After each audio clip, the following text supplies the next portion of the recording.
주도 섹터 공략과 함께 시작해 보도록 하겠습니다. 오늘 금요일 이 시간은 유니스토리 자산운용 김장열 본부장과 함께 하도록 하겠습니다. 본부장님 어서 오십시오. 네, 안녕하십니까. 안녕하십니까.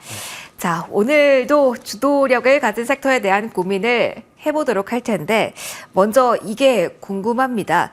여전히 본부장님 오늘은 전반적으로 기술주 조정 나오죠. 반도체도 좀 흘러내리고 있는데 여전히 주도력을 가지고 있는 구간이라 볼 수 있는지 오늘의 파란불에 대한 이 시각 해석 먼저 듣고 출발해 볼게요. 네, 사실은 오늘의 하락폭은 약간 의외이긴 합니다. 의외입니까? 네, 의외이죠. 물론 삼성전자가 대한민국에서는 중요한 역할을 차지하고 있고 삼성전자 지난 일주일 전에 만났을 때 얘기를 드린 것 같은데 그 노이즈가 아직 가시지 않고 있는 영향이 분명히 있습니다만은 저희는 이번 주에 한 번 쉬었잖아요. 그렇죠. 그때 이제 CPI, PPI 종 낮게 나온 것에 대한 긍정적인 걸 충분히 반영을 못한 상태에서 오늘 아침에는 그 수입 물가 지수가 미국에서 좀 높게 나오는 바람에 약간 희석되면서 미국장이 용두 3위처럼 후반에 막판에 좀 내려갔지 않습니까? 그래서 그것을 영향을 받는 것 같아요. 그래서 PPI, CPI 넘어갔는데 의외로 수입 물가 지수하고 그 다음에 삼성전자에 대한 노이즈가 약간 있는 거에다가 사실은 보시면은 뭐 환율이라든지 다른 이슈는 별로 없거든요. 물론 일본이나 대만이 특별히 센 건 아닙니다만은 한국이 유달리 낮은 거는 아마 조금 불안해하는 것 같아요. 이제 엔비디아 실적 앞두고 나서 다음 주에도 이슈가 기대치를 만족시키더라도 실적이요. 가이던스에 대한 조금 우려가 있는 것도 같고 개별 뉴스는 많지는 않아요. 그래서 그리고 또 많이 오른 종목에 대해서는 실적이 좋아서 애널리스트 리포트가 잘 나오더라도 그것이 뭐 2, 3일을 못 가고 하루 이틀에 또 다시 조정권을 가는 거 봤을 때는 투심이 의외로 좀 부족하다라고 생각이 듭니다. 전체적으로는요. 어쨌든 2,700이라는 선이 싸지도 비싸지도 않기 때문에 언제든지 특별한 이유가 없이도 주식장은 밀릴 수도 있는 거거든요. 오늘 뭐 삼성전자가 빠지는 거와 그렇다 치더라도 그렇친 게 아니고 하더라도 하이닉스라든지 다른 소부장이 빠지는 거를 좀 걱정하실 텐데 소부장이 빠지는 거나 하이닉스 빠지는 건 특별한 일이 없어요.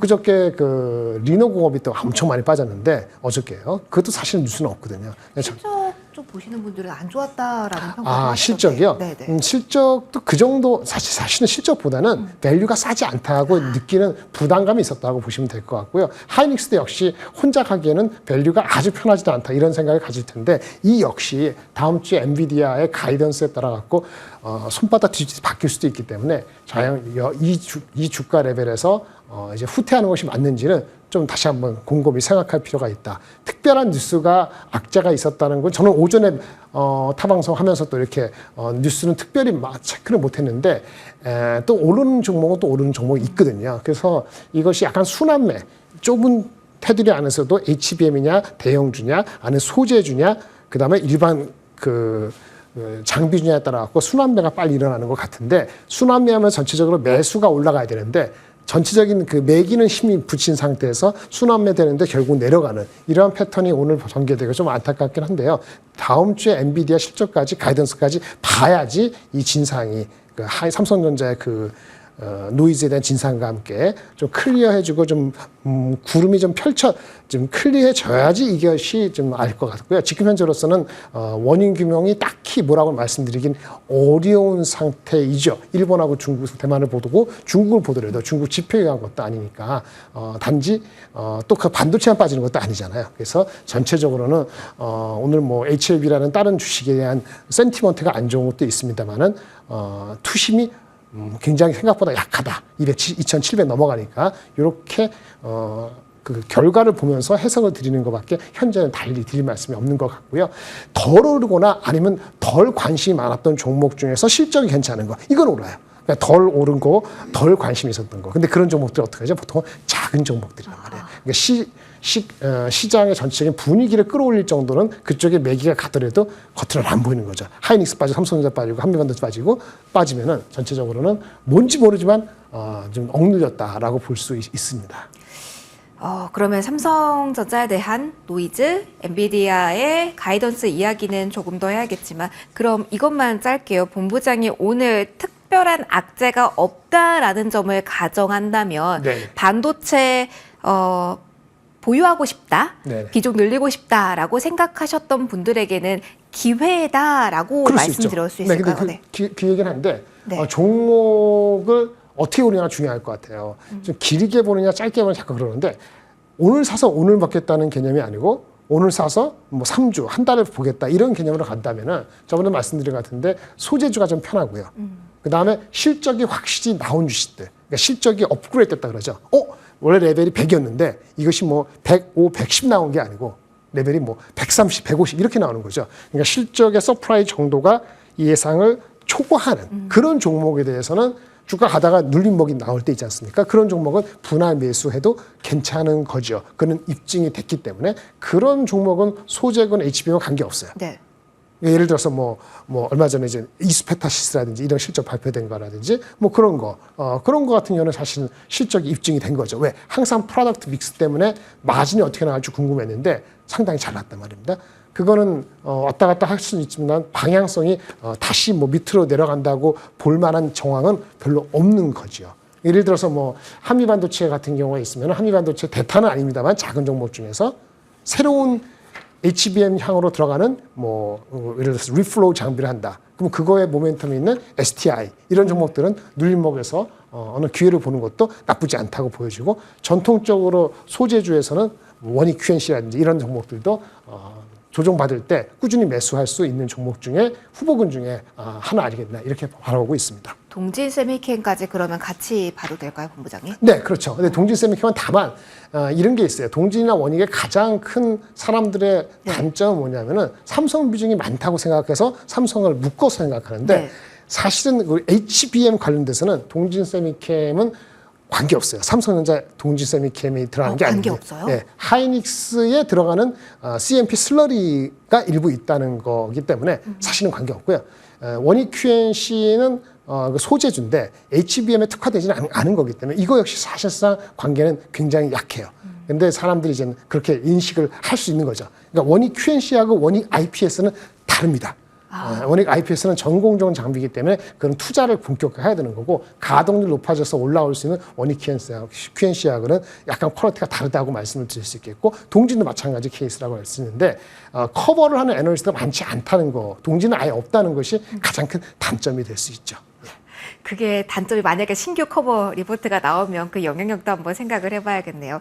그러면 이게 가장 궁금합니다. 노이즈를 우리가 해결해야 되고 그리고 가장 큰 산이 엔비디아의 실적이니까 그 얘기 짧게 하고 넘어갈게요. 그러면 다음 주 나오는 실적에서 어떤 면을 확인해야 되는지 그리고 가이던스 분위기 어떤지 봐야 된다라는 조언 지난 시간에 주셨잖아요. 네네. 어떻습니까? 기대감은 올라가고 있는 분위기인가요? 기대감은 올라가고 있죠. 왜냐하면 그렇기 때문에 최근에 나온 애널리스트 리포트가 목표 주가들을 조금씩 높이고 있거든요. 물론 과거처럼 한 2, 3개월 전처럼 막 흥분해서 격분해가지고 올리는 목표 주가는 아닙니다. 이미 많이 올라왔기 때문에 그래서 뭐 1,000불 이하, 1,000불 정도였으면 1,200불 가까이, 1,100불 이렇게 올리고 있는데 아직 실적이 안 나왔으니까 그런 거죠. 실적은 원래 매출 가이던스 준 게 있기 때문에 한 240억 불 정도 플러스 마이너스 되는 것 같고요. 영업이익률은 원래 높았기 때문에 50% 중반 이상이 나오는 건 당연한데 문제는 가이던스입니다.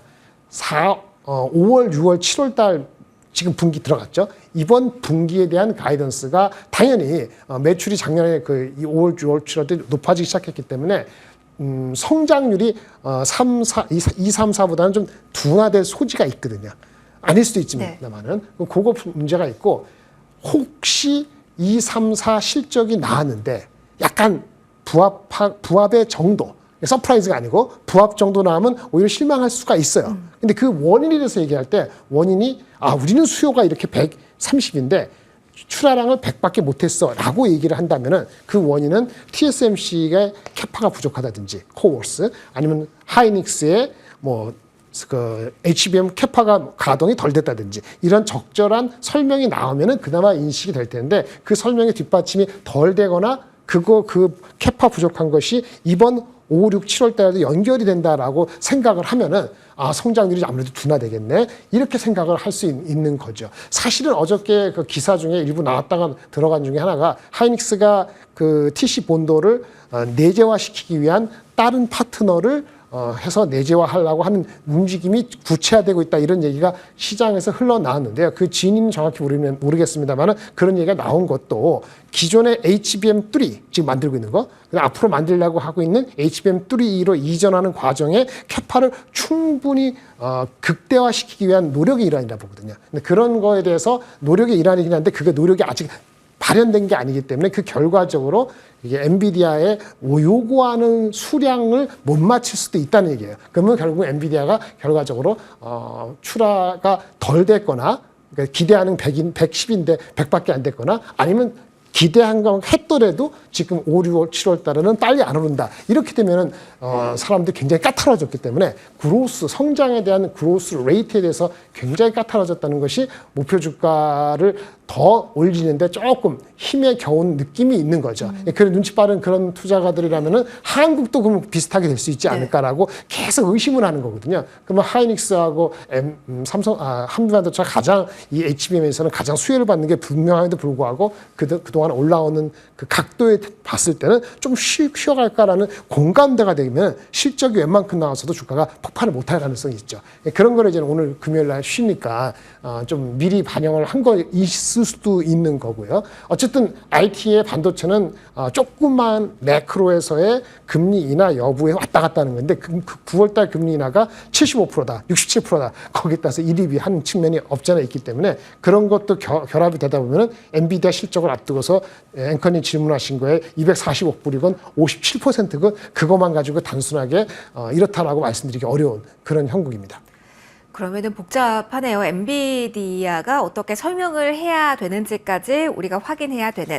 그러면은 조금 더 파생되어서 소프트웨어 쪽으로 관심을 펼쳐보는 건 어떻게 생각하세요? 챗 GPT 새로운 모델이 나오면서 여기에 대한 모멘텀도 기대를 좀 많이 하긴 하던데. 예, 이런 거는 단기적으로는 좀 순환매적으로 갈 수 있는 거죠. 우리가 뭐 작은 주식들이 있었잖아요. 오늘은 어떻게 되는지 모르겠습니다. 한국화 컴퓨터라든지 뭐 폴라리스 오피스라든지 이런 종목들은 지난주 이번 주에서 오픈 AI라든지 그다음 구글에서 구글 I/O 컨퍼런스 다음 주 또 마이크로소프트의 또 빌드 컨퍼런스가 있는데 이런 걸 통해서 계속적으로 이젠 AI가 에이전트화 되면서 수많은 그 서비스가 나오고 그러면 거기에 동참할 수 있는 수많은 스타트업 컴퍼니들이 동참이 된다는 거죠. 그런 측면에서 본다면 그런 주식은 밸류에이션을 논하기 전에 그 기대감이 한껏 반영될 수 있는 여지가 있어요. 그리고 다음 주 말고도 6월 10일이 전 그 애플의 그 디벨로퍼 컨퍼런스잖아요. 네, 개발자 컨퍼런스 있죠. 그렇죠. 애플이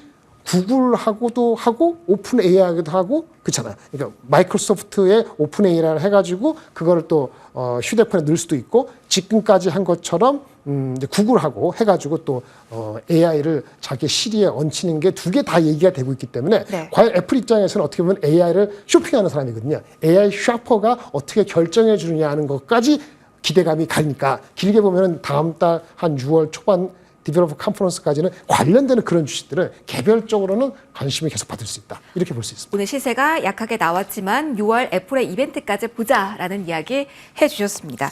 마지막 이야기하면서 좀 마무리하도록 할게요. 리포트 관심 있게 보시는 종목이 있는지가 궁금해요. 최근에 리포트 영향이라고 하죠. 리포트에서 목표 주가 상향 조정이 나오면 정말 폭발적인 주가 흐름을 보이고 있어서 그 모멘텀도 좀 저희가 체크를 하고 넘어갈까 합니다. 주목할 만한 내용 어디 있을까요? 아까 좀 말씀 STI 같은 종목의 리포트가 오늘 모르겠는데 어저께 그저께 한 두 군데 나온 것 같습니다. STI는 아시다시피 그 CCSS라고요. 그 센트럴 케미컬 서플라이 시스템이거든요. 그래서 반도체의 각종 화학약품, 화학가스 같은 거를 공급해주는 중앙 그 처리 솔루션 장치를 만들어 했었는데 그거는 매출이 뭐 그렇고 마진도 소소하기 때문에 그거 가지고 밸류에이션이 10배 이하가 갑자기 20배 될 수는 없어요. 그런데 리플로우 장비라고 HBM에 대한 리플로우 장비가 얘네들의 신제품인데 이것이 1사분기에 드디어 흑자가 됐어요. 전체 매출에서도 그전에는 작았는데 한 10% 초반에 올라갔고 의미 있게 된 거죠. 여기에 대한 그 애널리스트 리포트가 비스무리하게 나왔어요. 실적에 대해서 누구는 내년 거까지 바라보고 누구는 올해 하반기를 바라보고에 따라서 목표 주가는 달라서 목표 주가는 뭐 4만 5천 원까지 보수적인 게 있고 5만 원 초반까지 나와 있기 때문에 예측은 비슷해요. 시간이 가면 갈수록 이 HBM용 리플로우 장비라든지 내년부터 본격화될 HBM용 세정원 장비 이런 장비에 대한 기대 심리가 점차 올라갈 가능성이 있기 때문에 네. 조금 중기적으로 본다면 좀 긍정적으로 바라볼 수 있지 않을까라고 생각이 들고요. 또 한 가지 아까 이스페타시스 이거는 하이닉스가 HBM에서 1등이건 삼성전자가 HBM에서 뭐 따라갈 건 이 관계 없습니다. 놓여 있어요. 왜냐하면 얘네들은 구글이라든지 다른 직접적인 더 빅텍 많은. 업체들한테 다이렉트로 보드를 그 PCB 보드를 만드는 회사이기 때문에 이 스페타시스가 좋은데 얘네들 실적이 잘 안 나왔거든요. 근데 실적이 나왔어요. 1분기 엄청 잘 나왔어요.